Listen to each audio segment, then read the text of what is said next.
और यह दृष्टि प्राप्त होते ही हम स्वयं अपने स्व में रसो वही साहा, मुझ चैतन्य में सत्य चित्त आनंद, अपने ही सत्य अपने ही रित अपनी ही चैतन्य सत्ता में विराज कर निर्विकल्प हो जाना ही समाधि।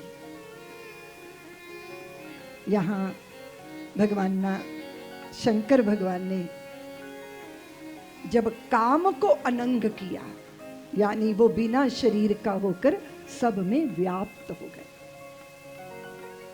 वासना है, ऐशना है। जब जब हम दूसरे से सुख पाने की अपेक्षा करते हैं, यही कामना है, यही काम है।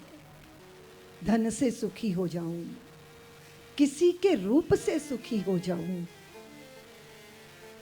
अपने सुख के लिए किसी दूसरे का मुखापेक्षी होना ही सबसे बड़ी गुलामी है।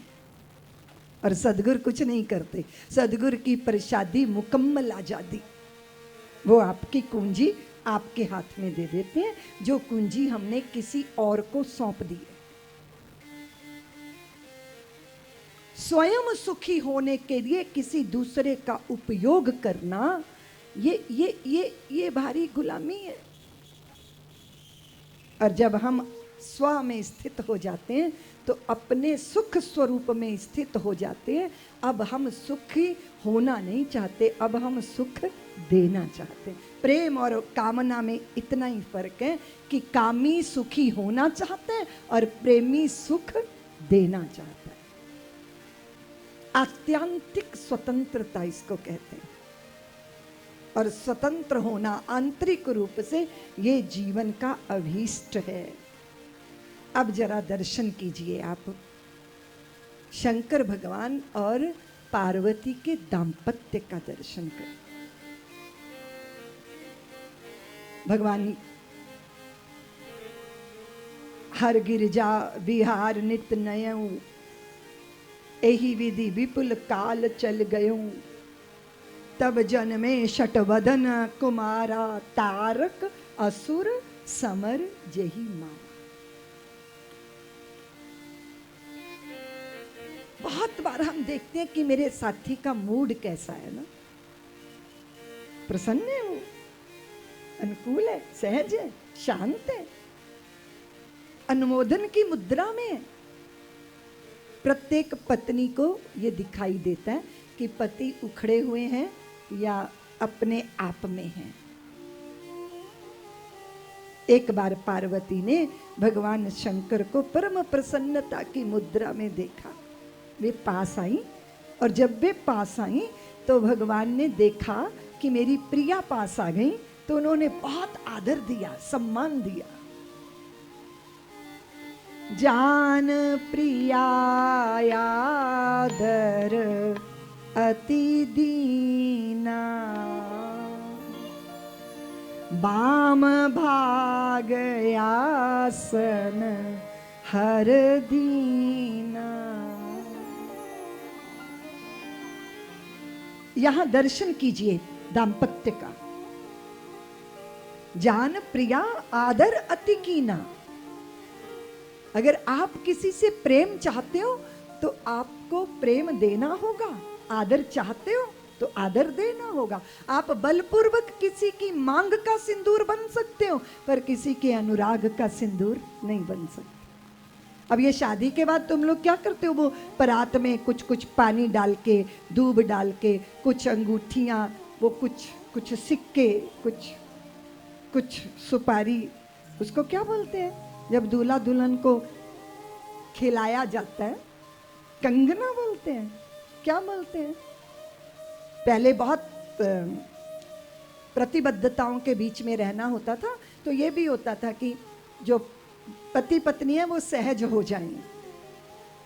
और ये भी होता था कि लोग कहते थे कि अरे अरे देखो देखो वो जीत ना जाए तुमसे, नहीं तो जिंदगी भर छाती पे सवार रहेगी। पुरुष का पौरुष ललकारा जाता था। और कदाचित मैं निवेदन ये कर रही थी कि बल से आप कभी किसी को जीत नहीं सकते। जीत सकते हो ना पैसे से जीत सकते हो, ना बल से जीत सकते हो, ना जबरदस्ती जीत सकते हो। आपके पास सामर्थ्य है तो भी कोई आपका अनुगत हो जाएगा, कोई कहने के लिए जी हजूरी करेगा, पर हृदय से वो कभी आपको समर्पित नहीं हो सकता। इसलिए आप बलपूर्वक किसी की मांग का सिंदूर बन सकते हो, पर अनुराग का सिंदूर तो तभी बनोगे जब अपने समकक्ष उसको समझोगे। और ऐसा भारत में था। भारत में स्त्रियों की भारी सम्मान रहा। मध्य काल आया, गुलामी का काल आया, तब सबसे ज्यादा खामियाजा स्त्रियों ने भोगा। विद्या नहीं है, इसीलिए विद्वता नहीं है, समझ नहीं है, बाल विवाह हो गए, पर्दा जैसी व्यवस्थाएं आ गई। मैंने तो कितने लोगों को देखा, उनकी माँ कुछ बोलेगी, चुप करो माँ, तुम्हें कुछ पता नहीं है, बीच में ना बोला करो। तो बड़ा आश्चर्य होता है, ऐसा क्यों? और जिस स्त्री में स्वयं के प्रति हीन भावना होगी, वो कभी भी स्वाभिमानी संतानों को जन्म दे ही नहीं सकती। जिसको स्वयं के वजूद का सम्मान नहीं है, हीन भावना से भरी हुई स्त्री क्यों?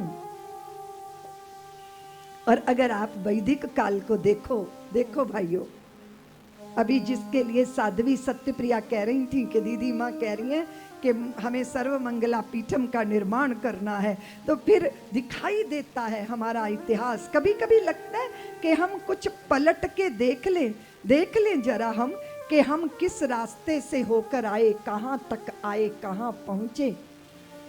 जाने क्यों आज इस भाव ने मेरे को प्रबलता से ग्रसित कर लिया कि इतिहास पलट के देख तो लूं, मैं क्या थी, कहां पहुंची हूं और किन राहों से होकर पहुंची हूं, वो मैं देख तो लूं। मैं ऋषि पत्नी सती नारी थी, तब देवराज से चली गई और युगों युगों तक शिला बनी, रघुवीर के चरणों की रज को तरसी। रघुवीर चरण रज को तरसी।